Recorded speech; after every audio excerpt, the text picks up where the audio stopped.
अभी आपने mark Zuckerberg को देखा है, जी वो हमेशा एक कलर की ही टी शर्ट पहनते बिल्कुल एग्जैक्टली क्यों ऐसा करते हैं? ग्रे कलर पसंद होगा बहुत। उनका ये कहना है अभी आपने एक वर्ड बोला कौन मारी, क्या है ये? आप अपनी एनवायरनमेंट को टाइडी करके ऑर्गेनाइज करके लाइफ चेंज हो सकती है, पूरी 360 डिग्री ट्रांसफॉर्म हो सकती है। अगर आप एक रूम में बैठे हैं जहाँ पर बहुत ज्यादा चीजें हैं, हमारी बॉडी में स्ट्रेस हार्मोन होता है कार्टिसोल, उसका लेवल बढ़ जाता है, तो लोगों को नींद नहीं आती है, स्ट्रेस होता है। आप उन चीजों को अपने पास रखिए जो आपको फोन को कैसे हम लोग डीक्लटर कर सकते हैं अपने, जिससे हमारी लाइफ बहुत इजी हो जाए। टॉक्सिक जॉब्स में थे या बहुत टाइम से सोच रहे थे कि हम कोई बिजनेस स्टार्ट करेंगे, बट वो नहीं कर पा रहे थे। ये प्रोसेस कर कर लोग टॉक्सिक रिलेशनशिप से भी बाहर आए हैं। कितना चेंज हुआ। जी हाँ। नमस्कार दोस्तों, मैं रोहित जैन आप सबका स्वागत करता हूं आपके अपने podcast show panchayat with Rohit में। दोस्तों आज हमारे साथ गेस्ट हैं मिसेस रचना कक्कड़ जी, जो कि एक डीक्लटरिंग एक्सपर्ट है। अब यार ये क्या वर्ड है, ये तो मैंने भी पहली बार सुना जब मैंने इनकी प्रोफाइल देखी। तो इस वर्ड के बारे में अगर आपको जानना है तो यार पूरा पॉडकास्ट आपको देखना पड़ेगा। लेकिन आज इस पॉडकास्ट में जो हम लोग कवर करने वाले हैं वो ये है कि कैसे आप अपने घर को ऑर्गेनाइज करके आप अपनी पूरी लाइफ को ऑर्गेनाइज कर सकते हैं। तो यार पूरा पॉडकास्ट देखो और अपनी पूरी लाइफ को सिंप्लीफाई करो। तो रचना जी कैसी हैं आप? बहुत बढ़िया रोहित जी, थैंक यू सो मच। तो रचना जी आप एक ऐसी इंडस्ट्री से आती हैं जिसके बारे में मैंने सुना ही नहीं था। तो आपकी इंडस्ट्री का नाम है डीक्लटरिंग। तो इस वर्ड को पहले थोड़ा डिफाइन करिए ऑडियंस को कि ये वर्ड क्या, इसका मीनिंग क्या है। तो मैं इसको ऑडियंस के लिए बहुत सिंपल बनाती हूँ। जी हम लोग चाहते हैं कि हम अपने आसपास की चीज़ों को, हम अपने एनवायरनमेंट को ऑर्गेनाइज करें। ओके ऑर्गेनाइज वर्ड सिंपल है, लोगों ठीक ने है सुना होगा। राइट लेकिन ऑर्गेनाइज करने की शुरुआत केवल ऑर्गेनाइजिंग से नहीं होती है, उसके जी लिए हमें करना पड़ता है डी क्लटर, यानी ओके कि क्लटर को हटाना।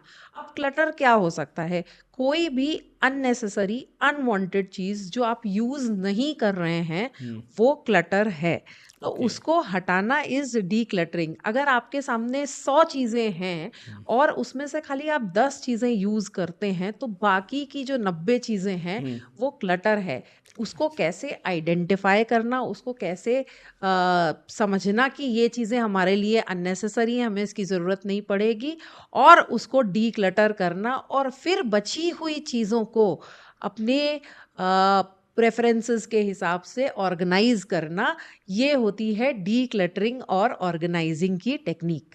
लेकिन आप बोल रहे हैं कि जो चीज़ें हैं, मान लीजिए 100 चीज़ें आपके पास हैं, 90 आपको अलग कर देना है या 10 आपको अलग कर देना है। फ्यूचर में मुझे इनकी रिक्वायरमेंट पड़ी तो फिर मैं क्या करूँगा?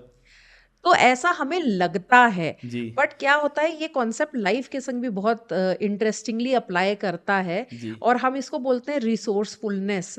और इंडियंस हम एक्चुअली ये चीज़ पर ही सबसे ज़्यादा मात खाते हैं। जी क्यों? क्योंकि हम ज़्यादातर चीज़ें यही सोच के अपने पास रखते हैं कि शायद आगे जाके हमें वो लगे। जी लेकिन जब ये आप आइडेंटिफाई करना, ये पहचानना शुरू कर देंगे कि कौन सी चीज़ें मुझे यूज में नहीं आ रही हैं, और अगर अगर वो आपको पिछले 6 या 8 महीने में यूज नहीं आई, तो 90% चांसेस ये हैं कि आगे जाके भी आप उसको कभी यूज करने वाले नहीं हैं। लेकिन जो पहले के समय पे लोग होते थे ना, जैसे मतलब आप पुरानी मूवीज में देखो या फिर आप अपने घर में देखो, पुराने बुजुर्ग जो होते हैं तो वो चीज़ों को संभाल के रखते हैं। और उसके बाद आप देखते हो वो बताएंगे कि देखो ये 50 साल पहले मैंने चीज़ रखी थी, ये आज मेरे काम आ रही है। और हम लोगों को नसीहत दी जाती है कि तुम लोग की जनरेशन ऐसी हो गई कि कोई भी चीज़ आज यूज़ की, कल यूज़ की नहीं तो उसको अलग कर दिया। उन चीज़ों को संभाल के रखो। तो यहाँ पे आपका क्या कहना है? देखिए, जमाना बदल गया है और हाँ चीजें भी बहुत ज्यादा बदल गई हैं। जी अभी स्पेस की भी बहुत ज्यादा कंस्ट्रेंट है। जी तो जिस तरह के अगर आप नॉर्थ में तो फिर भी देखें तो लोगों के पास बड़े बंगलोज या स्पेसेस रहती हैं, मगर अगर आप वेस्ट की तरफ जाएं, बॉम्बे और बड़ी मेट्रो सिटीज में, तो स्पेस का बहुत क्रंच है। अब अगर वहां पर आप बहुत सारी चीजें अपने पास रखने पर लगेंगे, जी जो ये सोच के कि शायद मुझे ये फ्यूचर में कभी लगे, जी तो कहीं ना कहीं आपकी स्पेस तो जा ही रही है। साथ ही साथ साथ आपकी टाइम, एफर्ट और एनर्जी भी जा रहा है। क्यों? क्योंकि अगर आप जितनी ज़्यादा चीज़ें अपने पास रखेंगे उसकी देखरेख करनी पड़ेगी, उसकी एग्जैक्टली। देखरेख में भी कुछ कॉस्ट स्पेंड करनी पड़ेगी। राइट। तो ये सारी चीज़ें हैं। हाँ, पुराने ज़माने के लोगों के पॉइंट ऑफ व्यू से सोचा जाए तो उस टाइम पर स्पेस का इतना कंस्ट्रेंट नहीं होता था, चीज़ें रख सकते थे। मगर जो कॉन्सेप्ट हम बताते हैं वो एक बहुत ही यूनिक जापानीज टेक्निक पर बेस्ड है, ओके। जिसको हम कहते हैं कॉन मारी मेथड। जहाँ पर जैसे जैसे ऑफ कोर्स हम इस पॉडकास्ट में आगे बढ़ेंगे, हम इसके जी। बारे में और डिटेल में जानेंगे। जी। लेकिन क्या है कि यहाँ पर आइडेंटिफाई करना है कि लाइफ में अभी मेरी क्या प्रायोरिटी है। तो ओके। जैसा कि आपने शुरुआत में बोला कि आप अपनी स्पेस को ऑर्गेनाइज करके आप अपनी लाइफ को ऑर्गेनाइज कर सकते हो, तो वो एक माइंडसेट है ओके। और वो हर एक एरिया में अप्लाई करता है। तो अगर आपने अपने एनवायरनमेंट में उस माइंडसेट को अप्लाई कर लिया तो जी। धीरे धीरे वो आपकी लाइफ के और एरियाज में भी दिखता चला जाएगा। तो आप चीज़ों को प्रायोरिटाइज करने लगते हैं। ओके। जो आपके लिए बहुत ज़्यादा इम्पोर्टेंस रखता है उन चीज़ों को आप अपने पास रखेंगे। अभी आपने एक वर्ड बोला कौन मारी, इस वर्ड मतलब मैंने पहली बार सुना है, क्या है ये? सो ये एक स्पेस ऑर्गेनाइजिंग की टेक्निक है, बहुत वर्ल्ड रेनाउंड है, जो कि एक जापानीज लेडी जिनका नाम है मैरी कोंडो। मैरी कोंडो। मैरी कोंडो और काफ़ी इंटरनेशनल फेम की है। उनकी एक पूरी नेटफ्लिक्स सीरीज है अच्छा। जिसको कहा जाता है कि the life changing magic of tidying up. किस तरह आप अपनी एनवायरनमेंट को टाइडी करके, ऑर्गेनाइज करके आपकी लाइफ चेंज हो सकती है, पूरी 360 डिग्री ट्रांसफॉर्म हो सकती है, उस पे बेस्ड है। और ना केवल उनकी एक नेटफ्लिक्स सीरीज है, उनकी एक किताब है जो कि 9 मिलियन कॉपीज उसकी सोल्ड हुई हैं। अच्छा। और वो पूरी इसी उस पर बेस्ड है। और जी। उन्होंने जो ये टेक्निक बनाई उसको जी। हम कहते हैं कॉन मारी मेथड। कौन मारी मेथड, इसको थोड़ा सा डिस्क्राइब करिए। सो देखिए, आपने रोहित जी जनरली मतलब हमने इंडियन सिनेरियो में क्या देखा होगा कि जब भी हम एक घर का ही एग्जाम्पल लेते हैं, बट हम हर एक एरिया को ऑर्गेनाइज कर सकते हैं, हम ऑफिस को, हम वेयर हाउस को, बहुत जी। सारी चीज़ों को ऑर्गेनाइज कर सकते हैं, बट घर से शुरुआत करते बिल्कुल हैं। बिल्कुल। तो घर में अगर आप देखें तो हमको बचपन से क्या बताया गया है कि हम घर को लोकेशन वाइज ऑर्गेनाइज करते हैं। यानी कि चलो आज ये रूम, ये कमरा ऑर्गेनाइज करते हैं, कल वो कमरा ऑर्गेनाइज करते हैं। जी। और इसमें कोई गलती नहीं, क्योंकि जब तक मुझे भी नहीं मालूम था मुझे भी लगता था कि ये राइट तरीका है। ओके। बट जो कौन मारी मेथड है वो इसके एकदम कॉन्ट्ररी है, एकदम डिफरेंट है। तो कौन मारी मेथड के हिसाब से आपको कभी भी अपना घर या कोई भी चीज़ लोकेशन के हिसाब से ऑर्गेनाइज नहीं करनी चाहिए लोकेशन इन द सेंस? कि आज ये रूम, कल ये ओके। रूम। तो क्यों? क्योंकि ऐसा हो सकता है अगर आप लोकेशन के हिसाब से अपने अपने होम को ऑर्गेनाइज करें तो एक ही तरह की कई चीज़ें घर के डिफरेंट डिफरेंट रूम्स में रखी रह सकती हैं। और एक बार आपने एक चीज़ को ऑर्गेनाइज कर दिया, लेट से आपने क्लोथिंग कैटेगरी ली, अपने जी। कपड़ों को ऑर्गेनाइज कर, अब आपके कपड़े कुछ वार्डरोब में भी होंगे और कुछ हो सकता है अंडर बेड में भी हो। But right. एक बार आप अपनी वार्डरोब को ऑर्गेनाइज आपने कर दिया और दोबारा आपको अंडर बेड से सिमिलर चीजें मिली, यानी कि वापस कपड़े मिले, तो जी। बहुत ज्यादा चांसेस हैं कि आप उसको एज इट इज छोड़ देंगे कि छोड़ो जाने दो, अभी तो हो गया, इतना हाँ। सेक्शन मेरा हो गया है। राइट। और अगर एक चीज, एक कैटेगरी की आइटम अगर जगह डिफरेंट डिफरेंट जगहों पे रखे हुए हैं तो आपको याद नहीं रहेगा, राइट। आप भूल जाएंगे। और आप भूल जाएंगे तो आप उसको इस्तेमाल नहीं करेंगे। एग्जैक्टली। तो इसलिए कौन मारी मेथड जो बोलता है, बताता है, वो एक बहुत साइकोलॉजी बेस्ड टेक्निक बताता है, जो कि काफ़ी रिसर्च के बाद बताई गई कि आप जो है अपने घर के आइटम्स को सबसे पहले तो 5 कैटेगरीज में डिवाइड करें। अच्छा। और वो कैटेगरीज क्या है?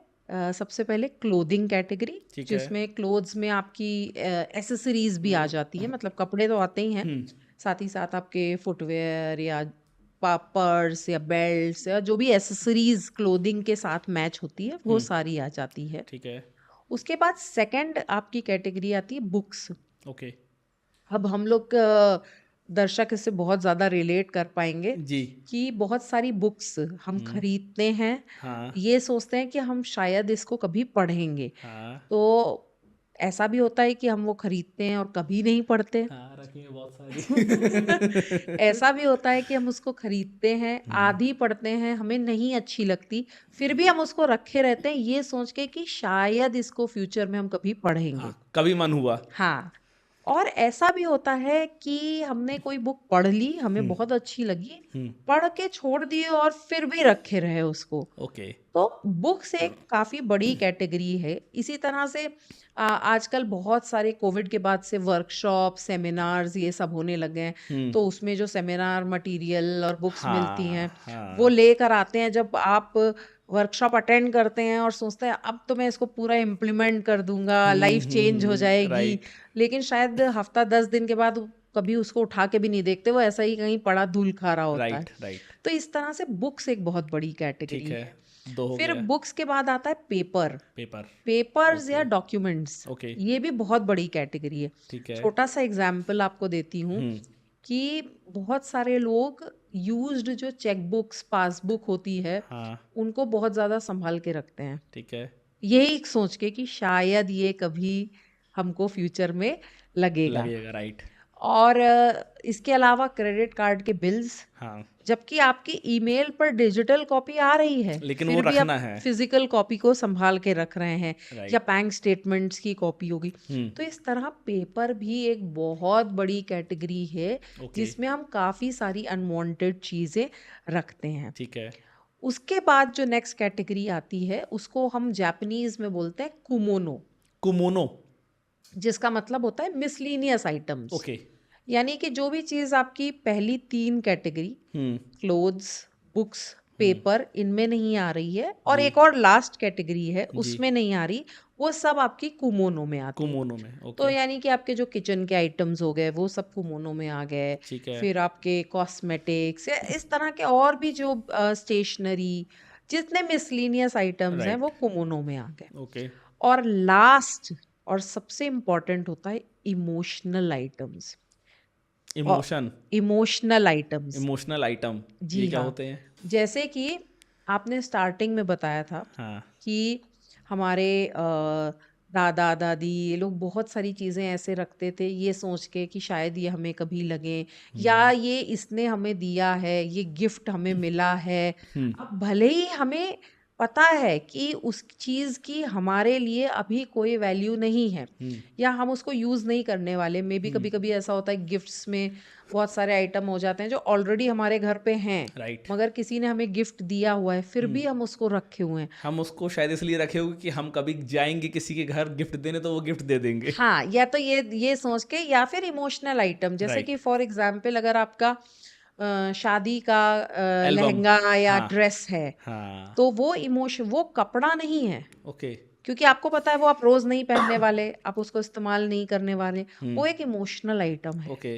इसी तरह से फोटोज हो गई। अब फोटोज ऐसी चीजें हैं जो कभी कभी इमोशनल उसमें नहीं, या ग्रीटिंग कार्ड्स, अब तो बहुत चलन कम हो गया है, हाँ, बट पहले ग्रीटिंग पहले कार्ड्स था। वगैरह, मेरे को याद है स्लैम बुक मेरे पास रखी मेरे स्कूल की अभी भी। हाँ, बहुत सारे लोग डायरीज वगैरह जो हाँ। लिखते हैं वो रखते हैं। तो ये सारी चीजें क्या हो गई, ये इमोशनल आइटम हो गया। ओके। तो जो कॉन मारी मेथड है वो ये बोलता है कि आप जब भी डीक्लटर और ऑर्गेनाइज करें, आप चीज़ों को ये 5 कैटेगरी में डिवाइड करके और ये कैटेगरी वाइज स्ट्रक्चर ही फॉलो करें। ओके। यानी कि सबसे पहले क्लोथ्स करें, ठीक है। फिर बुक्स करें, फिर पेपर करें, फिर मिसलीनियस आइटम करें, और लास्ट में इमोशनल आइटम्स पे जाएं। इनको आप स्टेप बाय स्टेप बता सकते हैं कि कैसे डीक्लटर किया जा सकता है? हाँ, पांचों पार्ट, हाँ, पांचों जो चीजें हैं आपकी। हाँ, जी। तो पहले तो इस ऑर्डर में ही करना ठीक है, है, मतलब आपको रूम वाइज नहीं करना है। ये अगर ऑर्डर में अगर करना मुझे है। अपने इस रूम की सफाई करनी है या मुझे अपने घर की सफाई करनी है तो मैं इस ऑर्डर में सफाई करूँ, ये नहीं देखूं कि मुझे पहले ये रूम कर लूँ फिर मैं वो रूम करूंगा। हाँ, ओके। इसके पीछे एक लॉजिक है, इसके पीछे अच्छा। एक बहुत डीप साइकोलॉजी है, क्या? शायद आपने ये एंगल कभी नहीं सोचा होगा। बताइए। डीप साइकोलॉजी क्या है कि जो हमारा प्रोसेस, आपने बोला कि डीक्लटरिंग प्रोसेस क्या है, सबसे जी। पहले आपको डीक्लटर करना है, जी। फिर आप ऑर्गेनाइज करेंगे, ओके। ठीक है। ठीक है। लेकिन अगर मैं आपसे बोलूं कि रोहित जी आप पहले अपने इमोशनल आइटम्स को डीक्लटर कर दीजिए, यानी कि पहले आपको जो चीज़ें किसी ने गिफ्ट दी हैं या वो जिससे आपका कोई इमोशनल अटैचमेंट है उनको आप हटा दीजिए। जी। आप कभी नहीं हटा पाएंगे, अच्छा, क्यों? क्योंकि वो सबसे डिफिकल्ट चीज़ है डिसीजन अच्छा, लेना। राइट। लेकिन जो क्लोथ्स हैं वो हम्म। सबसे इजी होता है हाँ, डिसीजन लेना। बिल्कुल। तो अगर जब आप इस ऑर्डर में जाते हैं हम्म। तो आप अपनी डिसीजन मेकिंग स्किल्स को स्टेप बाय स्टेप स्ट्रॉन्ग करते चले जा रहे हैं। तो ओके। आप सबसे पहले क्लोथ्स जो इजीएस्ट कैटेगरी है उस पे जाएंगे, आपने डिसीजन लेना स्टार्ट करा। फिर आप बुक्स पे जाएंगे, हम्म। थोड़ा आप और मेंटली प्रिपेयर होंगे। फिर जैसे जैसे आप कैटेगरी वाइज जी। आगे बढ़ते जाएंगे, हर एक कैटेगरी का डिफिकल्टी लेवल बढ़ता जा रहा है ओके। और आप अपने आप को मेंटली प्रिपेयर करते जा रहे हैं अनवांटेड चीज़ों को हटाने के लिए। ओके। तो ये इसके पहले साइकोलॉजी है। तो जब आप हम्म। लास्ट में इमोशनल आइटम्स पर पहुंचते हैं तो इमोशनल आइटम्स तक पहुंचते पहुंचते आप अपने आप को इतना प्रिपेयर कर चुके होते हैं कि उसमें भी जो ऐसी चीज़ें हैं जो आपकी लाइफ में कोई कंट्रीब्यूशन नहीं कर रही हैं, आप उनको हटाने के लिए रेडी हो गए होते हैं। मतलब आपका कहने का मतलब ये है कि अगर जैसे पहले मैं कपड़े अलग कर रहा हूँ, फिर मैं बुक्स अलग कर रहा हूँ, फिर मैं मिसलिनियस चीज़ें अलग कर रहा हूँ, तो उसके बाद फिर जब मैं इमोशनल चीज़ों को अलग करने पे आऊँगा तो मेरा माइंड मेकअप हो जाएगा। Yes, yes. ओके। और इसीलिए इस हाँ। पर पूरी जो कॉन्सेप्ट होता है इसको मैं इसीलिए ये कॉन्सेप्ट लाइफ चेंजिंग होता है। ओके। क्योंकि अगर आप देखें चाहे वो एक एंटरप्रेन्योर हो या कोई भी मिलियनियर्स बिलियनियर्स, उनकी सबसे बड़ी स्किल क्या होती है जो उनको लाइफ में आगे लेके जाती है? Decision making skills. राइट। वो लाइफ में बहुत राइट समय पर राइट डिसीजंस लेते हैं। लोग प्रोक्रेस्टिनेट करते हैं, लोग बाकी और चीज़ें करते हैं, क्यों? क्योंकि वो डिसीजन ही नहीं ले पा रहा है।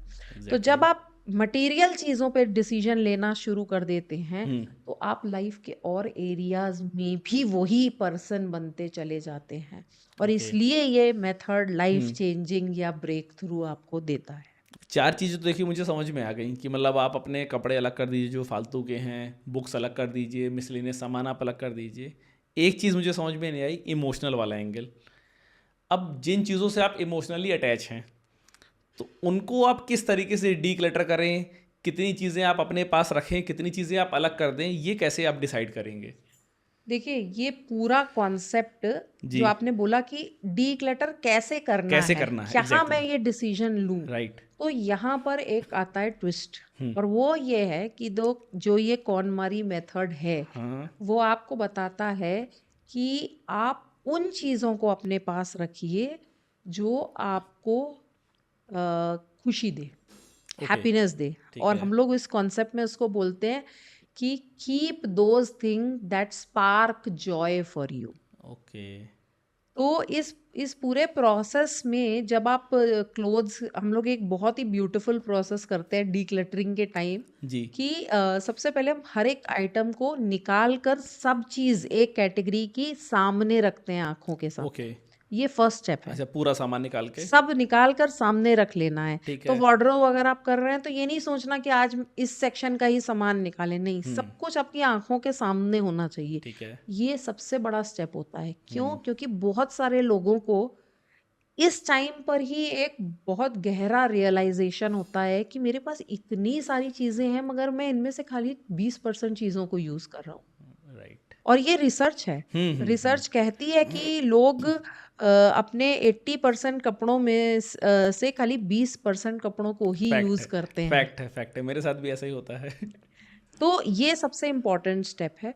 तो जब आप चीज़ों को अपने सामने रखेंगे तो पहला रियलाइजेशन यही होगा कि अरे इतना कुछ है मेरे पास। और दूसरा, जब आप डीक्लटर करना स्टार्ट करेंगे तो आप अपने आप से हर समय यही हर आइटम पे ये सवाल पूछेंगे कि is it sparking Joy for me और नॉट? ओके। क्या ये मुझे हैप्पीनेस जॉय दे रहा है या नहीं?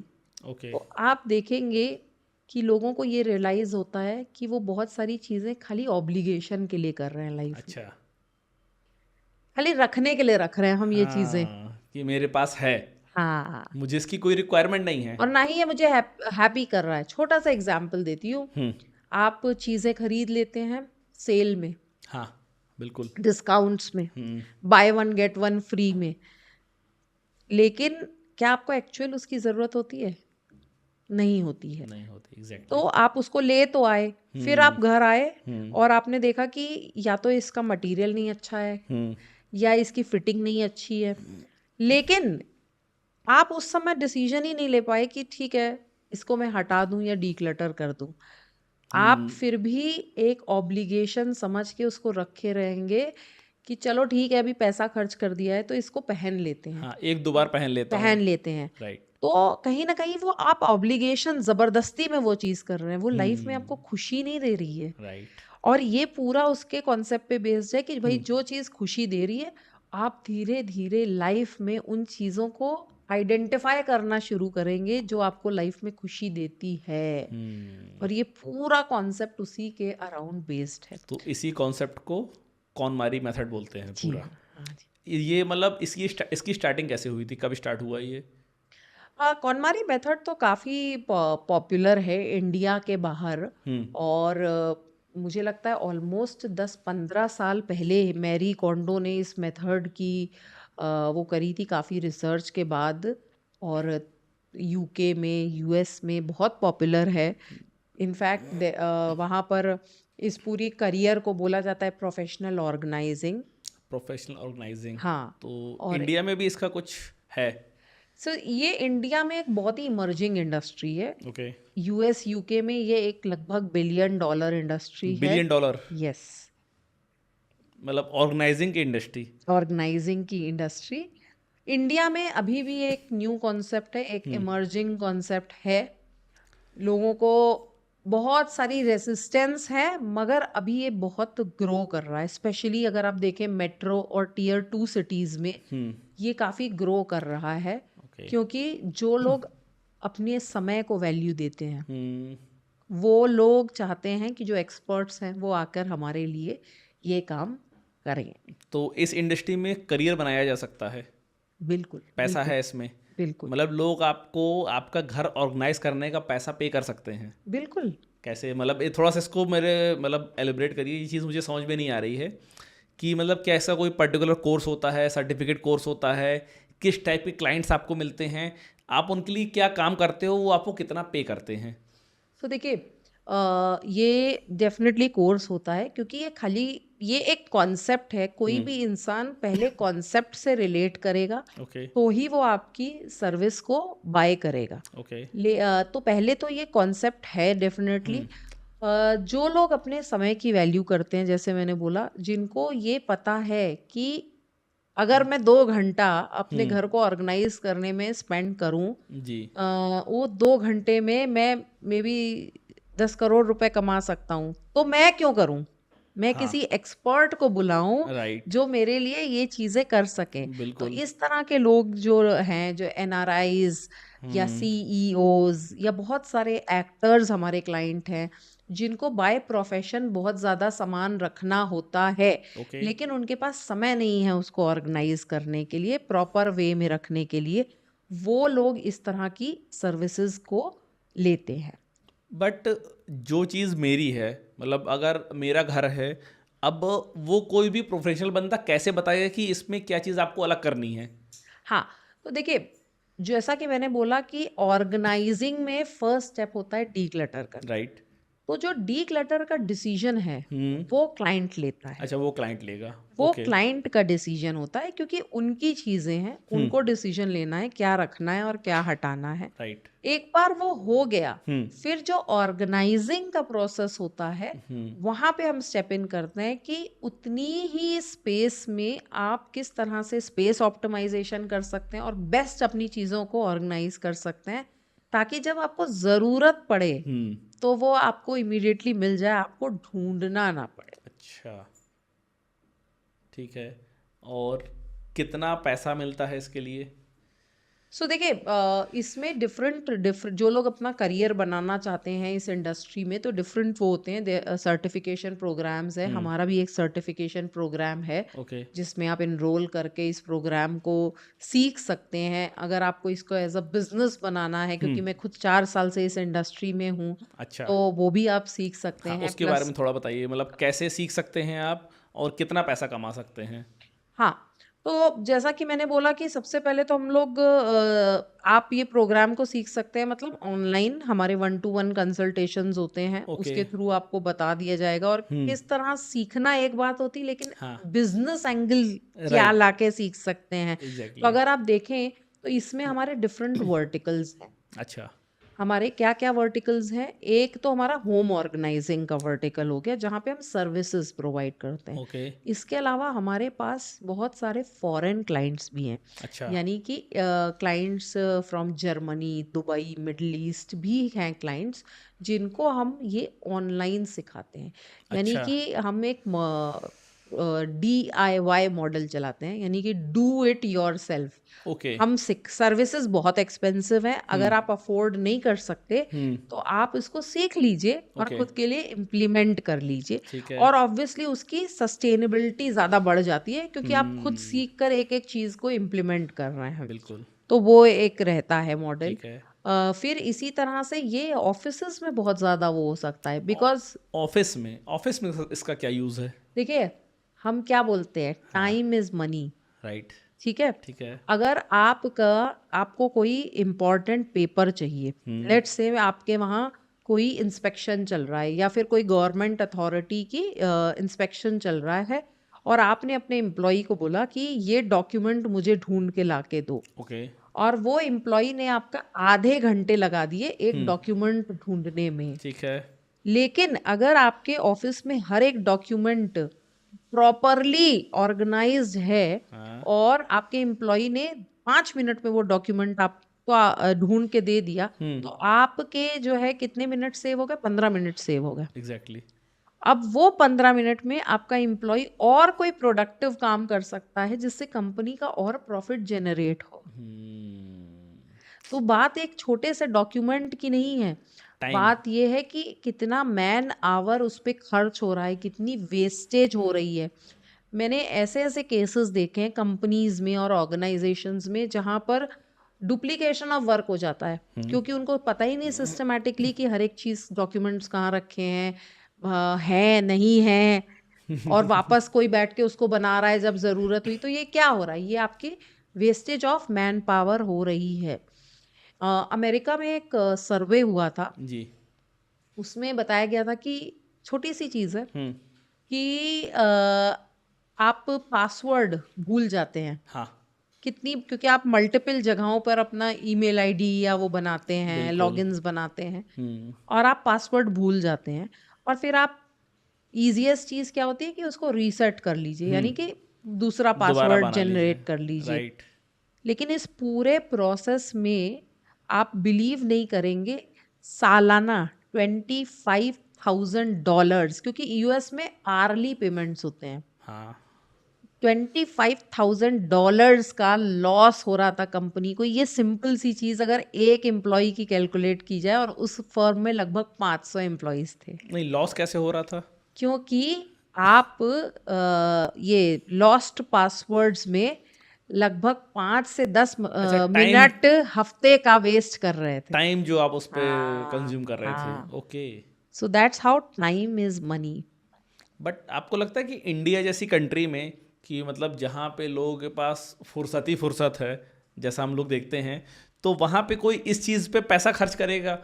डेफिनेटली। ओके। मैंने बोला ना कि जिनको अपने समय की वैल्यू है, वो इस चीज के लिए अब आज समय की वैल्यू कैसे है? जो चीज अगर आप स्विगी जोमेटो को देखें या ब्लिंकिट जेप्टो को देखें, राइट। आज लोगों के पास इतना भी टाइम नहीं है कि वो दिन भर वेट करें कि सामान मैंने आज ऑर्डर किया है तो मुझे कल मिल जाएगा। बिल्कुल। तो यानी कहीं ना कहीं लोगों को समय की वैल्यू वो रियलाइज कर रहे हैं, हो रही है। इसीलिए वो 5 मिनट में ब्लिंकिट और जेप्टो से महंगी चीज ऑर्डर करना पसंद करते हैं, बिल्कुल। बजाय कि 24 घंटे वेट करें कि ये आ जाएगा मेरे पास। राइट। और यही है अपॉर्चुनिटी, अच्छा, यही है अपॉर्चुनिटी। तो इस पे क्लाइंट कैसे, जैसे अगर सपोज करिए मैंने सीख लिया कि डिक्लटरिंग कैसे की जाती है, इसका मेथड क्या है, कौन मारी मेथड मैंने सीख लिया, अब मैं क्लाइंट कैसे ढूंढूं, मतलब कौन सा ऐसा क्लाइंट है जो मुझे पैसा ला के देगा? सो देखिए, क्लाइंट मिलेगा आपको आपकी एक्सपर्टीज में। ओके।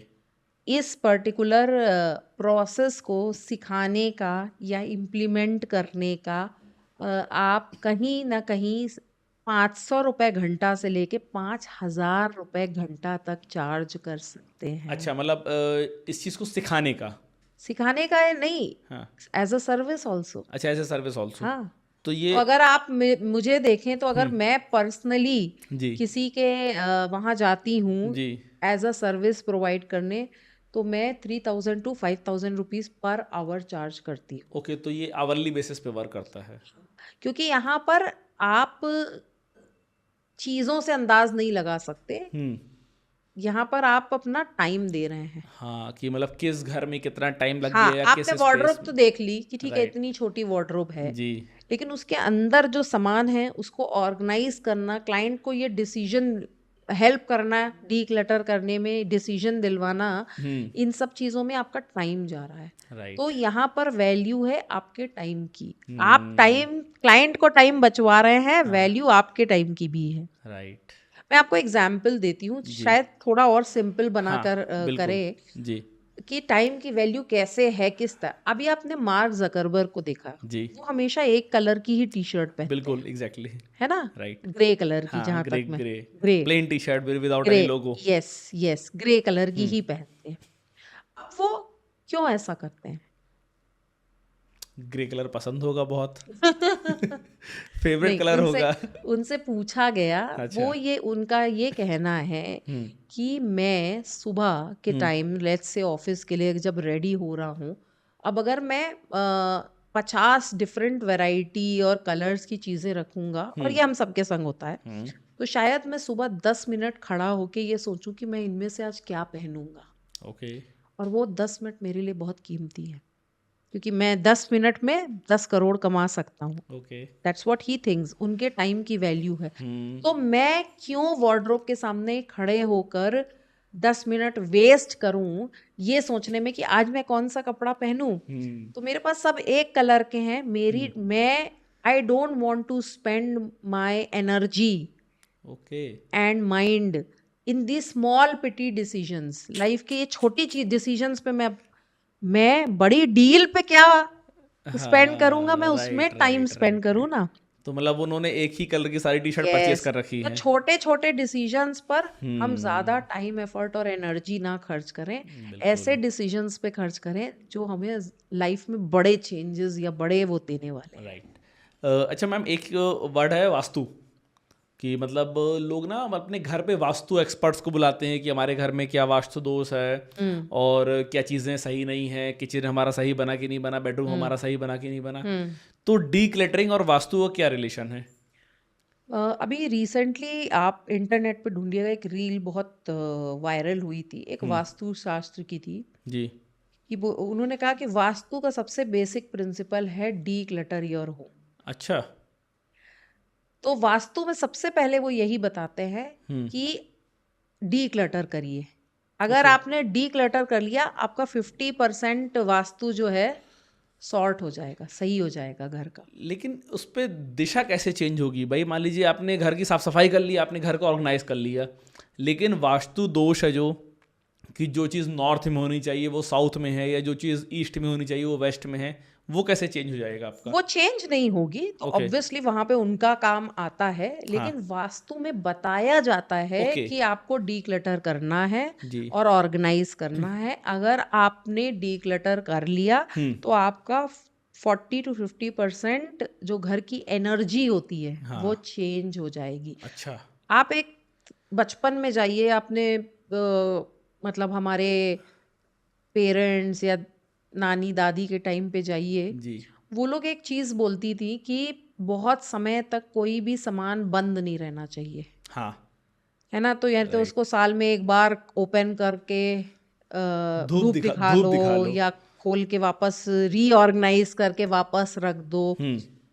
कॉन्सेप्ट यही है, जो लोग ओके। एनर्जी का कॉन्सेप्ट समझते हैं वो लोग जानते हैं, और हमने खुद ने ऐसे बहुत सारे एक्सपेरिमेंट्स किए हैं वास्तु कंसल्टेंट्स के साथ, साउंड एनर्जी जो लोग चेक करते हैं उनके साथ, और एनर्जी हीलर्स के साथ, ओके। जहाँ पर हमने जब किसी का घर, ऑफिस या फैक्ट्री ऑर्गेनाइज नहीं किया था, जब वहाँ पे बहुत सारा क्लटर था, कबाड़ आप बोल लीजिए, अनवांटेड चीज़ें बोल लीजिए, तो उनके वहाँ की एनर्जी लो थी। ओके। और जैसे ही उन्होंने ये सब चीज़ों को हटाया जी। तो एनर्जी एलिवेट हो गई, बढ़ गई। अच्छा। और तो कहा भी जाता है कि आप जैसे ही डी क्लटर करेंगे तो ये भी एक रीज़न हो सकता है जो एनर्जी का चेंज आता है। आप छोटा सा एक्सपेरिमेंट करिए, हाँ। एक जार लीजिए ठीक है। और उसको पूरा ऊपर तक भर लीजिए किसी सैंड से या कोई भी आइटम से। ओके। क्या आप उसमें नई चीज़ डाल पाएंगे? नहीं। नहीं, क्योंकि वो ऊपर तक पूरा भरा हुआ है। राइट। लेकिन वहीं आप उसको थोड़ा खाली करेंगे, जगह बनाएंगे, तो आप उसमें नई चीज़ें जाने की जगह बन जाएगी। राइट। इसी तरह से जब आप क्लटर को हटाएंगे तो आप नई energy, fresh okay. Energy, abundance hmm. जाने के लिए उस स्पेस में जगह बनाएंगे। राइट। तो वास्तु बताता है डीक्लटर करो, हम्म। लेकिन लोगों को पता नहीं है कैसे करना है और हाँ। कहाँ से शुरुआत करनी है। बिल्कुल। तो वो थोड़ा बहुत करेंगे, लेकिन उनके लिए ओवरवेलमिंग हो जाएगा, बहुत ज़्यादा ये हो जाएगा, तो वो बीच में छोड़ देते हैं। राइट।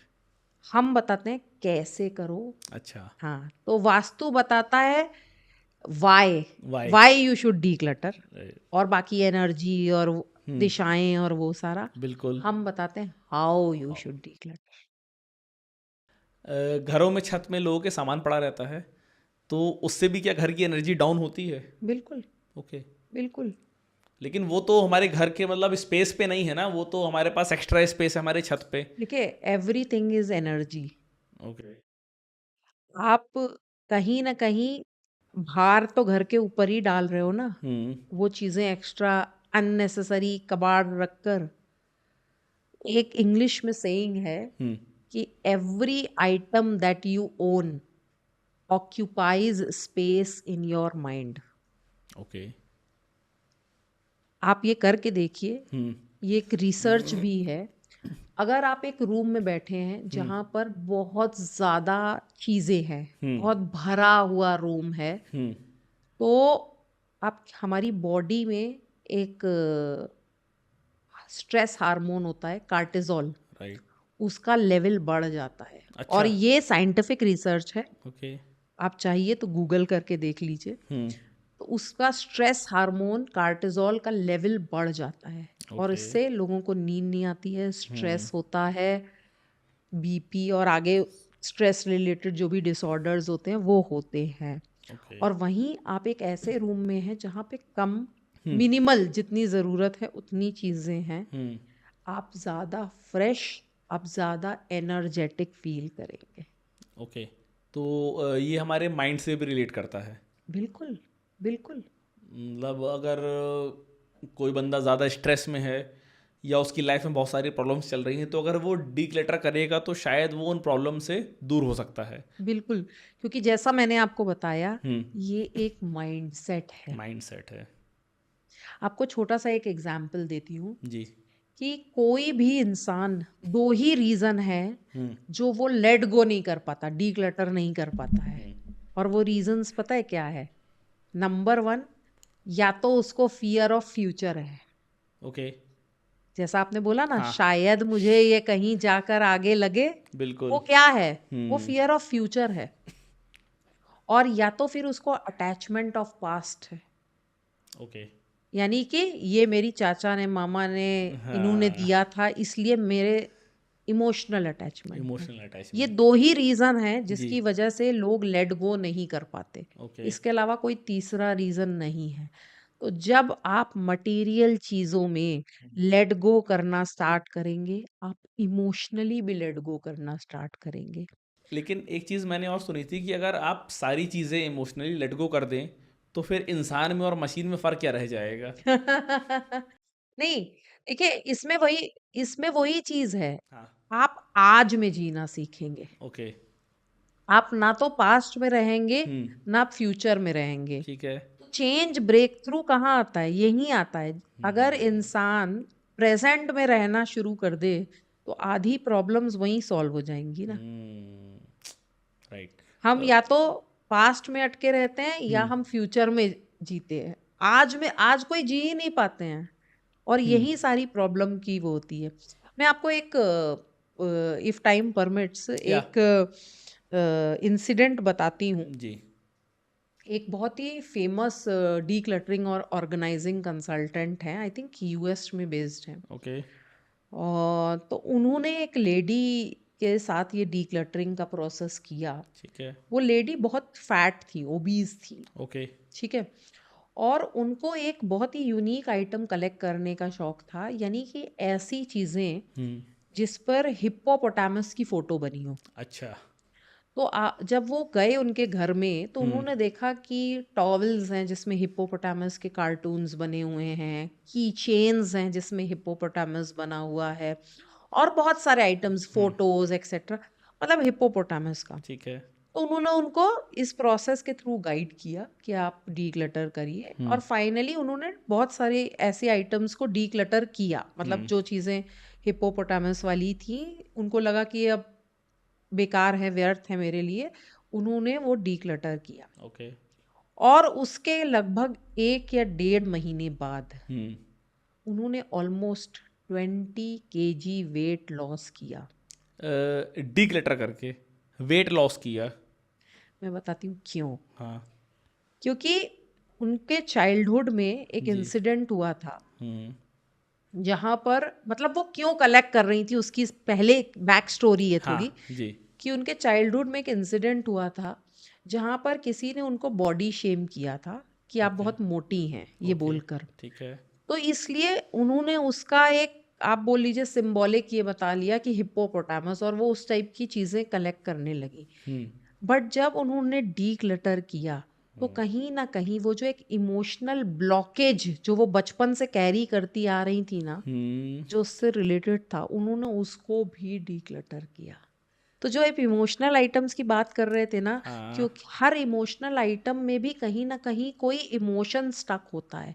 और जैसे ही आपने उन्होंने उस चीज़ों को डीक्लटर किया, उनके बॉडी से वो नेगेटिव इमोशन भी रिलीज हो गया, ओके। जिसकी वजह से उनको वेट लॉस हुआ। तो बहुत सारे हमारे ऐसे क्लाइंट्स होते हैं जो डीक्लटरिंग करने के बाद वेट लूज करते हैं। मैंने खुद ने जब अपनी जर्नी अच्छा। स्टार्ट की थी, जी। मैंने भी ऑलमोस्ट 13 kgs वेट लूज ओह। किया था।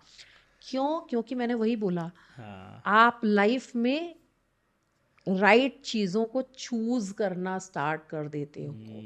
तो डाइटिंग ना भी कर पाना एक चॉइस है, हाँ। मतलब राइट। हेल्दी हैबिट्स नहीं कर बिल्कुल पाना बिल्कुल। एक चॉइस है। हम्म। तो जब आप कपड़ों में या मटेरियलिस्टिक चीजों में वो चॉइस लेना शुरू करोगे ना, आप देखोगे आप लाइफ के और एरियाज में भी ये चॉइस ले रहे हैं। मेरे कितने क्लाइंट्स ऐसे हैं जिन जो टॉक्सिक जॉब्स में थे, या जॉब्स में थे, बहुत टाइम से सोच रहे थे कि हम कुछ बिजनेस स्टार्ट करेंगे, बट वो नहीं कर पा रहे थे, वो डिसीजन नहीं लेना पा रहे थे। अच्छा। ये प्रोसेस कर कर उनको वो डिसीजन लेने की क्लैरिटी मिली लाइफ में। इतना चेंज हुआ। जी हाँ, उनको वो क्लैरिटी मिली, उन्होंने खुद के बिजनेस स्टार्ट करे, खुद के, वो हुआ। लोग टॉक्सिक रिलेशनशिप से भी बाहर आए हैं। हाँ। क्यों? क्योंकि आपको पता है कि ये रिलेशनशिप टॉक्सिक है, लेकिन आप उससे बाहर जाने का डिसीजन नहीं ले पा रहे। जिस तरह से आप चीज़ों में ऐसे करते हैं ना कि आप जस्ट फॉर ऑब्लिगेशन रख रहे हैं, ढो रहे हैं चीज़ों को, ढोते जाते हैं हम राइट। डिसीजन ना लेने की वजह से। इसी तरह से वो भी ऐसे ढो रही थी कि ठीक है, चल रहा है, जब तक चलने दो। बहुत सारी सिमिलैरिटीज़ हैं, लेकिन जब उन्होंने ये प्रोसेस किया, उनका माइंड ओपन हुआ, उन्होंने डिसाइड किया कि ये रिलेशनशिप भी मुझे लाइफ में जॉय नहीं दे रहा है, हैप्पीनेस नहीं दे रहा है, why should I continue with it, and they came out of that toxic relationship. तो इस तरह के ब्रेक थ्रूज पूरे माइंडसेट बेस्ड होते हैं। मतलब ये फिर ऐसा एक चीज़ का आपका माइंडसेट चेंज करने वाला आइटम हो गया कि मतलब अगर आप अपनी लाइफ में कुछ अच्छा डिसीजन लेना चाहते हैं तो उस टाइम पे आप इसको करिए या इसको कंटिन्यू किया जा सकता है? कंटिन्यू मतलब ये एक वन टाइम प्रोसेस है, एक जर्नी है। एक बार आपने कर ली, फिर आप धीरे धीरे उसके चेंजेस देखेंगे। ओके। मतलब मैं क्या, मतलब इतना मैं तो सुन के, मैं अब जब मैं आपकी बातें सुन रहा हूँ, चीज़ें इतनी ज़्यादा लोगों के, आपने जितने एग्जाम्पल बताए हैं कि कितनी ज़्यादा चीज़ें चेंज हो रही लोगों की लाइफ में, और मतलब केवल घर अरेंज करने से या अपनी वार्डरोब अरेंज करने से अगर आप अपने लाइफ के बड़े बड़े डिसीजंस ले पा रहे हैं, तो I think it's actually very good. क्योंकि क्योंकि आप देखिए, ये ऐसा क्यों होता है? हम्म। आपका जो एनवायरनमेंट है, वो कहीं ना कहीं आपके खुद का या आपके स्टेट ऑफ माइंड का ही रिफ्लेक्शन है। ओके। तो आप अपनी चीजों को किस तरह से रख रहे हैं, वो आपके स्टेट ऑफ माइंड बताता है। इसीलिए शायद जो माइंड के डॉक्टर्स होते हैं वो अधिकतर पेशेंट्स को बोलते हैं कि थोड़ा सा हवा पानी अपना चेंज करो। तो हवा पानी आप घर के बाहर जाके भी चेंज कर सकते हो और घर के अंदर भी आप चेंज कर सकते बिल्कुल हो। बिल्कुल। तो आपको ऐसा लगता है कि आपने बाहर बाहर से चीजें अच्छी हैं, लेकिन जी। वार्डरोब के अंदर सब सामान भर दिया तो चलता है, बट नहीं। आपका समय तो बचेगा ही बचेगा। मतलब बहुत सारे लोग ऐसे हैं जो ये प्रोसेस करने के बाद उन्होंने बोला, स्पेशली लेडीज की बात कर रही हूँ जी। मैं, कि उन्होंने बोला कि मेरी वार्डरोब ऑर्गेनाइज करने के बाद मैंने अगले 1 साल तक अपने कपड़े नहीं रिपीट करे और ना ही कोई नया सामान खरीदा, क्योंकि ओके। हर एक चीज इतनी वेल ऑर्गेनाइज थी, दिख रही थी, तो उनको याद भी रहा कि मेरे पास इतनी चीजें हैं। मतलब लोग रख के भूल जाते हैं। हाँ, और इसी तरह से घरों में नहीं, मैंने ऑफिस का आपको एग्जांपल दिया, जी। वेयर हाउसेस में मैंने बताया, अच्छा। वेयर हाउसेस में भी ये होता है। वेयर हाउसेस में क्या काम, वहाँ तो वेयर हाउस में सामान पड़ा हुआ है। मैं वेयर हाउस का ही एक एग्जांपल देती हूँ आपको, जी। किस तरह से ये से देखने में छोटा सा सिंपल से हाँ। प्रोसेस आपको लाखों और करोड़ों का फायदा दे सकता है। करोड़ों का फायदा। डीक्लटरिंग। सो एक वेयर हाउस ओनर थे, जी। उनका बहुत सारा सामान जो है वेयर हाउस में पड़ा हुआ था, और वो करीब 2 करोड़ के आसपास का और सामान ऑर्डर करने जा रहे थे, ये अच्छा। सोच के कि उनके पास वो मटेरियल अब अवेलेबल नहीं है। ओके। जब हम लोग ने उनका वेयर हाउस ऑर्गेनाइज किया, उसके बाद प्रॉपरली सिस्टमेटिक हर एक चीज़ को अरेंज किया, उनके पास लगभग 5 करोड़ का सेम मटेरियल वेयर हाउस में और मिल गया।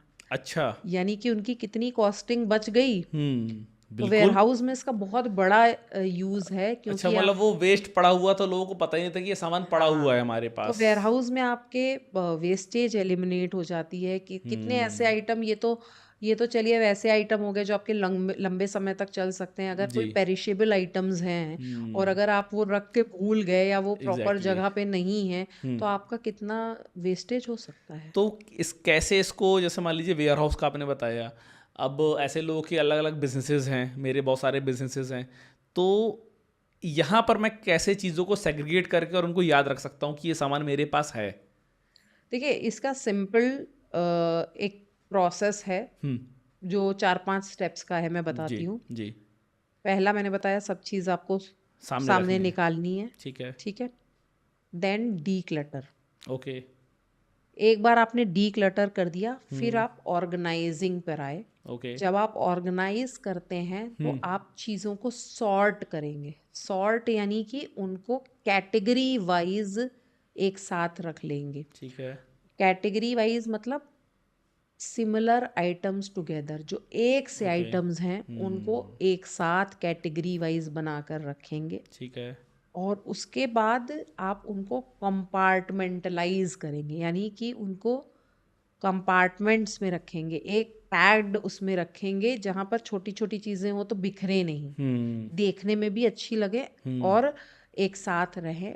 और ओके। लास्ट में बहुत इम्पोर्टेंट है लेबलिंग करना, यानी लेबलिंग। कि हर एक चीज़ को लेबल लगाएं, चाहे वो घर में हो, ऑफिस में हो या वेयर हाउस में हो। क्यों? क्योंकि आप एक नया सिस्टम सेट कर रहे हैं राइट। और आपके ब्रेन को कोई भी नई चीज़ आइडेंटिफाई करने में टाइम लगता है। अगर आप लेबल नहीं लगाएंगे तो थोड़े समय बाद आप भूल जाएंगे और आप वापस बैक टू स्क्वायर वन आ जाएंगे जहाँ थे। ओके। लेकिन वो करने के बाद अगर आपने 15 दिन तक ये मेंटेन कर लिया जी। तो आप आगे उसको लाइफ लॉन्ग मेंटेन रखेंगे। ये तो फिजिकल डिक्लटर हो गया। अब आज की डेट में ना देखिए, फिजिकल तो चीज़ें लोगों के पास बहुत कम रह गई हैं। अब आज की डेट में तो लोगों के पास केवल फ़ोन रहता है। तो फ़ोन को कैसे हम लोग डीक्लटर कर सकते हैं अपने, जिससे हमारी लाइफ बहुत इजी हो जाए? क्योंकि ऐसा लोगों को लग रहा है कि फ़ोन ने हमारी लाइफ को इजी कर दिया है, लेकिन उसने उसने और ज़्यादा डिफिकल्ट कर दिया है। तो फ़ोन का कुछ आपके पास कॉन्सेप्ट है कि फ़ोन को कैसे डीक्लटर किया जा सकता ये है? सेम जो कॉन्सेप्ट है ना, जी। ये हर एक जगह अप्लाई होता है। ओके।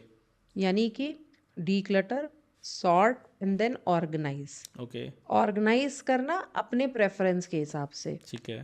तो इसी तरह से फोन और डिजिटल लाइफ को भी आप ऑर्गेनाइज कर सकते हैं। फ़ोन हो गया, मेल हो गया, गूगल ड्राइव हो गई। फोन, मेल्स, गूगल ड्राइव्स, आपके कंप्यूटर पे जो है बहुत सारी फाइल्स होती हैं। राइट। कितनी सारी आप अननेम्ड फाइल सेव कर लेते हैं जो न्यू आपको फोल्डर, पता नहीं है न्यू न्यू फोल्डर फोल्डर 1, के न्यू नाम फोल्डर से। 2, न्यू फोल्डर 3। हाँ, उसके अंदर क्या है, लेकिन हाँ, इसके लिए डिजिटल थोड़ा सा ज़्यादा टाइम लेती है ओके।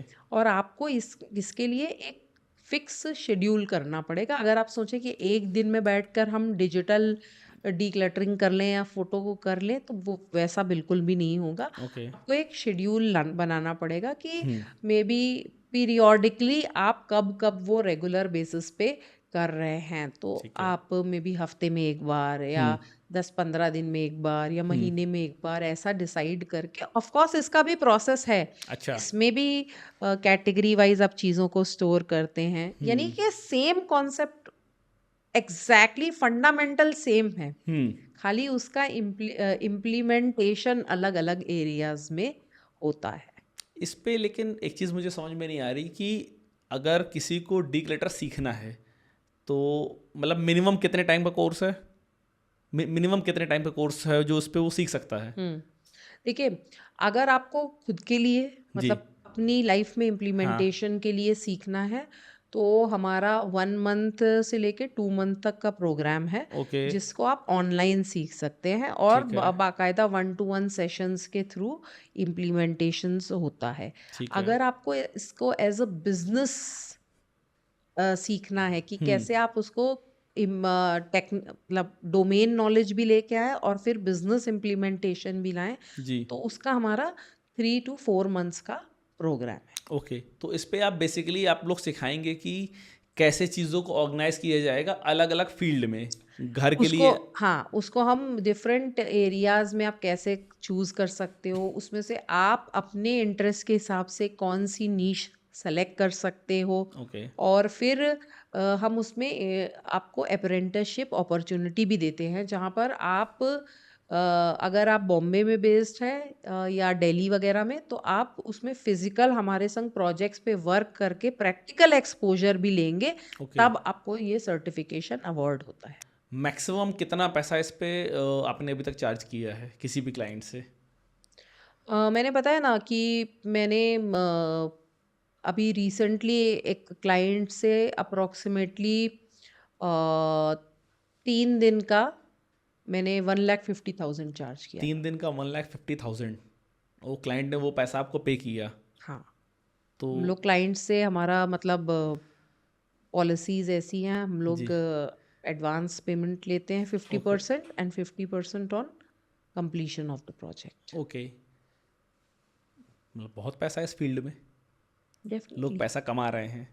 देखिए, पैसा सब जगह है, जी। आपको अपॉर्चुनिटी और वो गैप लाना चाहिए, और ये बहुत राइट टाइम है इस इंडस्ट्री में एंटर करने का। ओके। क्यों? क्योंकि अभी इंडिया में इसकी जस्ट शुरुआत हुई है। अच्छा।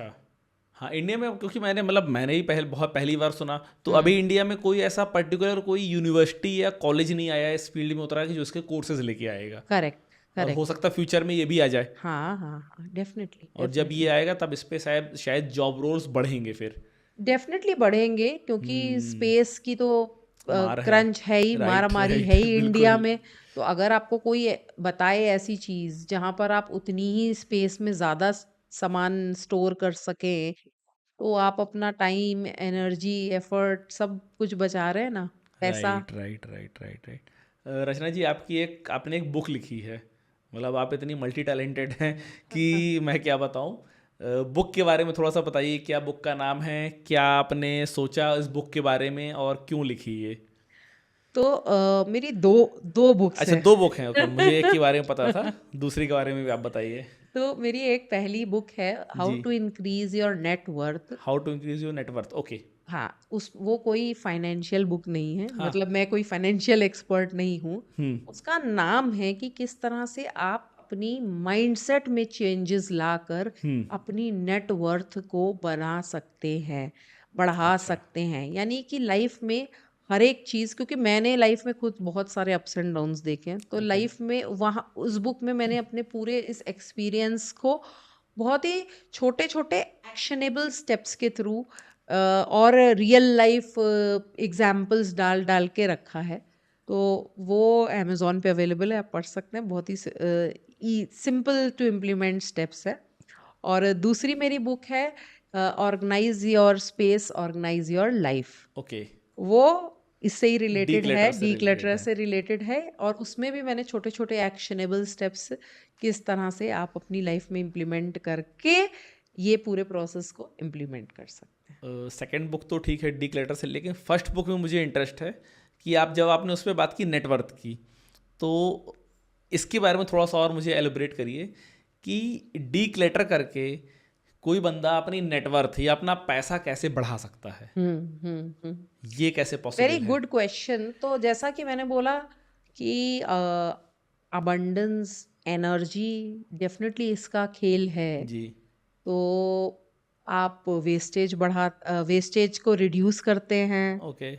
आप डुप्लीकेट आइटम्स घर में लाने से, ऑफिस में लाने से, वेयर हाउसेस में लाने से बचेंगे अगर आपने ये किया। जी। तो बड़े बड़े वॉरेन बुफे और बड़े बड़े जो मिलियनियर्स और बिलियनियर्स हैं, वो लोग यही बोलते हैं ना कि every penny saved is a Penney earned. Yes, right.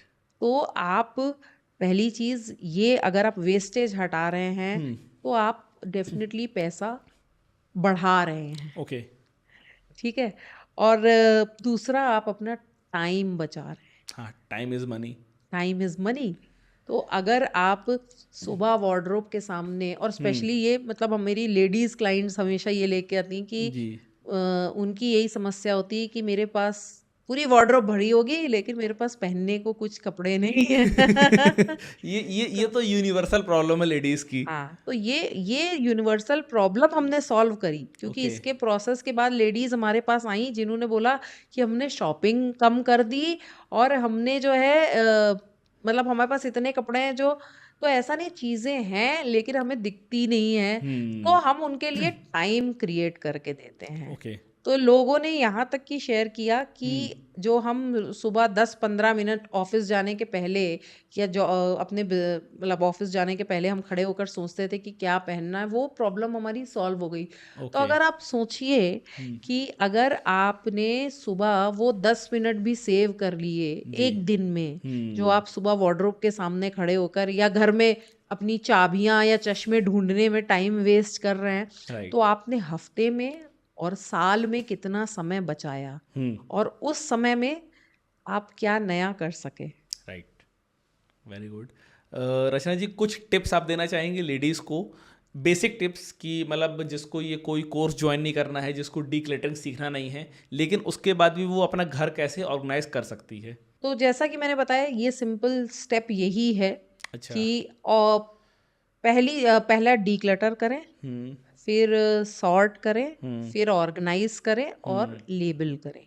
Okay. ठीक है, ये सिंपल 4-5 स्टेप्स हैं जिनको आप फॉलो कर सकते हैं। जी। और इसके अलावा ये प्रोसेस आप सबसे पहले अपने लिए करें, अपनी चीज़ों के लिए करें। अच्छा। वो बहुत इम्पॉर्टेंट टिप है। क्या होता है कि स्पेशली लेडीज चाहती हैं कि वो घर के बाकी लोगों के लिए भी डिसीजन ले लें, लेकिन ये सबसे इम्पॉर्टेंट पॉइंट है कि पहले आप अपनी चीज़ों से शुरुआत करें। जब आप अपने लिए ये पूरी चीज़ें इम्प्लीमेंट कर लेंगी, तब आप देखेंगी कि आपके घर में बच्चे, हस्बैंड या पेरेंट्स, वो भी धीरे धीरे अपने लिए इम्प्लीमेंट करेंगे। तो दूसरे के लिए डिसीजन ना लें, ओके। पहले अपने लिए, अपनी लाइफ में उस चीज़ को इम्प्लीमेंट। इसका सबसे ज़्यादा मुझे लगता है डिफ़िकल्टी होती है किचन में, क्योंकि किचन में इतने सारे आइटम्स होते हैं और लेडीज़ तो कभी कभी भूल भी जाती हैं कि मतलब क्या आइटम है क्या आइटम नहीं है। करेक्ट। तो सबसे ज़्यादा मुझे लगता है इसकी ज़रूरत किचन पे है, किचन के बाद फिर वार्डरोब पे है। हाँ, मतलब देखिए सब जगह ज़रूरत है। मैं एक सिंपल सा फंडा फॉलो करती हूँ और शेयर भी करना चाहूँगी ऑडियंस से जी। कि give every item a home. यानी कि अगर घर में किसी चीज़ की एक डेजिग्नेटेड जगह नहीं है, घर में हो, ऑफिस में हो, वेयर हाउस में हो, ठीक तो है। वो क्लटर बन जाएगा, वो इधर उधर घूमता रहेगा। और आपने ऐसा देखा होगा, आप शॉपिंग करके आए और आप शॉपिंग में कोई नई चीज़ लेकर आए, अब आपके पास उसकी जगह नहीं है, आपको पता नहीं है, तो या तो आप कहीं ऐसे ही उठा के रख देंगे या वो 4-5-6 दिन तक टेबल पर ऐसे ही पड़ी रहेगी।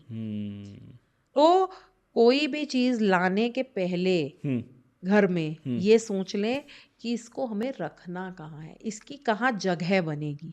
तो ये कैसे डिसाइड होगा?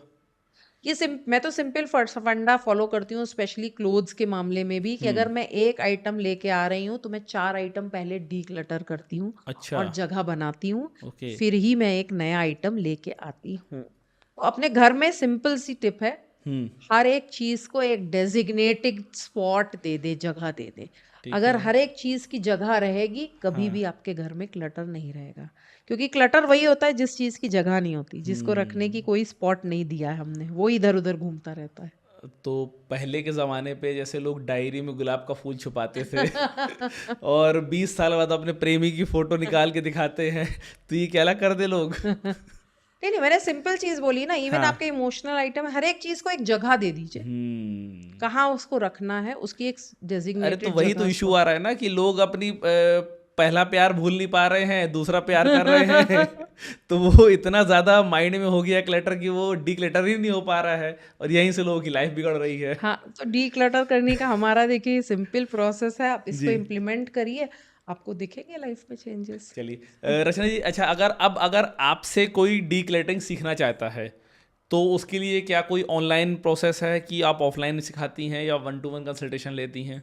हाँ, ऑनलाइन भी सीख सकते हैं, हमारी वेबसाइट पे जा सकते हैं। वेबसाइट कौन सी है आपकी? अब वेबसाइट है हमारी www.mesmerize.india.com, Mesmerize। mesmerizeindia.com, okay. ये हमारी वेबसाइट है। जी। इंस्टाग्राम का हमारा कंपनी पेज भी मेस्मराइज इंडिया के नाम से है, और ओके। मेरा पर्सनल रचना कक्कड़ का पेज है। ओके। आप उन दोनों में से किसी भी पेज पर हमको डीएम कर सकते हैं, हमारी टीम आपसे टच बेस करेगी। जी। तो आप इस प्रोसेस को ऑनलाइन, ऑफलाइन, अगर आप बॉम्बे में या दिल्ली में बेस्ड हैं वहाँ से सीख सकते हैं।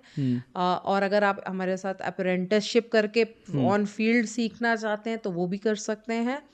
अगर आप इसको एज अ करियर बनाना चाहते हैं तो हमारे साथ आप एज कंसल्टेंट जुड़ सकते हैं, ओके। जहाँ पर हम आपको अर्निंग अपॉर्चुनिटी भी देंगे और पूरा गाइड भी करेंगे कि कैसे आप इस बिजनेस को स्क्रैच से पूरा बिल्डअप कर तो सकते हैं। अगर आज मैं आपके साथ जुड़ता हूँ, मैं ये सीखता हूँ, तो 1 साल बाद कितना पैसा मैं कमा रहा हूँ हर महीने क्योंकि मुझे ना देखिए, पैसे वाली बात समझ में आती है, बाकी तो हाँ चीज़ें हाँ, ठीक है। देखिए मैंने स्टार्टिंग में बोला कि आप जो भी इसमें इन्वेस्टमेंट कर रहे हैं, लगभग 2 लाख रुपए का इन्वेस्टमेंट इनिशियली अगर आप मेरे साथ जुड़ते हैं तो होता है। ओके। वो उसको आप इनिशियली आप इजीली जो है 2x से लेके 5x तक आप नेक्स्ट 1 ईयर में वसूल कर सकते 1 साल में हैं, 1 साल। 2 लाख रुपए लगा के 1 साल में 10 लाख, हाँ, ये तो ऑब्वियसली देखिए ये कोई गेट रिच क्विक वाली स्कीम नहीं है, ये आपके पर्सनल टैलेंट पे होता है। ओके। बट जैसा कि मैंने बोला, आप कहीं 1,000 रुपए से लेके 5,000 रुपए घंटा तक इजीली इंडिया में चार्ज कर सकते हैं। लेकिन एक इशू आएगा क्लाइंट ढूंढने का। हम्म मतलब मैं घर पे बैठा हूँ, मैं क्लाइंट कैसे ढूंढ के लेके आऊँ अपने लिए हम्म कि जो मुझे पैसा देगा? तो यहाँ पे ही तो हमारी एक्सपर्टीज है। अच्छा, आप क्लाइंट भी देंगे? हाँ, तो हमारे पास जो हमारा कंसल्टेंट प्रोग्राम है जी। उसमें हम आपको अपॉर्चुनिटी ये भी देंगे ओके। कि हमारे पास रेगुलर क्लाइंट्स आते रहते हैं, तो ओके। आप हमारे प्रोजेक्ट्स पे वर्क कर कर भी आप वो कर सकते हैं। ओह। या तो फिर आपको खुद अपना बिजनेस स्टार्ट करना है तो कैसे आप राइट टारगेट ऑडियंस तक रीच आउट करें, वो पूरा इस कंसल्टेंट प्रोग्राम में आपको गाइड करा जाएगा, आपको सिखाया जाएगा। मतलब ये ऑल इन वन प्रोग्राम है आपका? हाँ, ये कॉन्सेप्ट है, ये कॉन्सेप्ट है, इसकी जितनी अवेयरनेस आप क्रिएट कर सकते हैं वो आप करेंगे, वहाँ से आपको क्लाइंट्स मिलेंगे। इन्फ्लुएंसर मार्केटिंग एक बहुत इम्पॉर्टेंट चीज़ है जो इस पर्टिकुलर इंडस्ट्री के लिए बहुत अच्छी वर्क करती है। इनफैक्ट यू नो अभी हम लोग की एक वन ऑफ द सेलिब्रिटीज़ हैं, उनके नाम नहीं लूँगी मैं, जी। उनके साथ हम लोगों ने वर्क करा था जिसमें हमारी रील 1 मिलियन व्यूज़ क्रॉस कर गई थी और हम लोग ओके। को वहाँ से बहुत अच्छा बिजनेस मिला। हाँ, जो तो लोग देख रहे हैं। हाँ, social media is a very good way to reach out to people for this business. तो दोस्तों, अगर आप इस चीज़ को सीखना चाहते हो, डी क्लेटरिंग क्या है, तो इससे देखिए आप दो चीज़ कर सकते हो। एक तो आप अपनी लाइफ सुधार सकते हो, मतलब आप अपना stress, personal life, professional life, उसको सुधार सकते हो। दूसरी चीज़, आप उससे बिजनेस भी क्रिएट कर सकते हो। तो गाइस, सारी लिंक्स और सारे कॉन्टैक्ट डिटेल्स, सारे पेज की लिंक्स मैंने इस पे डिस्क्रिप्शन में दे दी है। आप वहाँ से इसको चेक कर सकते हैं और मैम से आप ये चीज़ सीख भी सकते हैं और मैम के साथ जुड़ के 2 लाख का 10 लाख भी कर सकते हैं। वो इम्पॉर्टेंट है, क्योंकि पैसा हर चीज़ का क्या ना, फोकस पैसा जब जुड़ जाता है तो लोगों का इंटरेस्ट ऑटोमेटिक इस पे बढ़ जाता है। Definitely, definitely. बट हमारे लिए मेजरली जो ये अपॉर्चुनिटीज़ हैं वो हमारे विमेन के लिए हैं। तो जो भी ऐसी वुमेन के लिए। लेडीज़ हैं राइट। जो मतलब घर बैठे इसको सीखना चाहती हैं या इसमें ऑनलाइन कंसल्टेशंस का भी ऑप्शन है वो करना चाहती है, तो लेडीज़ के लिए बहुत अच्छी अपॉर्चुनिटीज़ है। और मेरा ये विजन भी है जी। कि मैं इसको एक जस्ट लाइक यूएस में $1 बिलियन इंडस्ट्री है, इसको इंडिया में भी $1 बिलियन इंडस्ट्री बनाऊं ताकि ज़्यादा से ज़्यादा लेडीज़ को इस अपॉर्चुनिटीज़ से अर्न करने का फ़ायदा मिले। अच्छा, जो हाउस होल्ड लेडीज़ हैं, जो मतलब ज़्यादा पढ़ी लिखी नहीं हैं, इंडिया में मैक्सिमम लेडीज़ ऐसी होती हैं, वो घर के काम पे बिजी रहती हैं, वो भी इसको ईजिली कर सकती हैं। देखिए, कोई भी कर सकता इसे है, कोई भी ये कर एक सकता है। स्किल है, आप Sure. इसको इजीली एक्वायर कर सकते हैं। मेरा ये मानना है कि सीखते रहना चाहिए। राइट। तो सीखने से आप डेफिनेटली कोई भी स्किल एक्वायर कर सकते हैं। तो आप स्किल एक्वायर करिए, आप एक मेंटर को साथ में लीजिए, गाइडेंस लीजिए और डेफिनेटली आप इसमें फ्यूचर बना सकते हैं अपना। Okay, thank you so much Rachna ji. और आपने जितनी वैल्यूबल इन्फॉर्मेशन आज हमारी ऑडियंस को दी और एक उनके लिए नई इंडस्ट्री खोली, क्योंकि मतलब आज के टाइम पे जॉब रूल्स जिस स्पीड से चेंज हो रहे हैं और जितना कंपटीशन मार्केट में बढ़ रहा है, मेरे ख्याल से ये एक ऐसी इंडस्ट्री है कि जिसमें 10 साल तक तो अभी इतना कंपटीशन नहीं आएगा और 10 साल तक इसका फ्यूचर ब्राइट है। तो गाइज, 10 साल तक अभी कोई टेंशन लेने की ज़रूरत नहीं है। आप मैम के साथ जुड़िए और बढ़िया से बढ़िया इस फील्ड में पैसा कमाइए। Thank you so much. Thank you.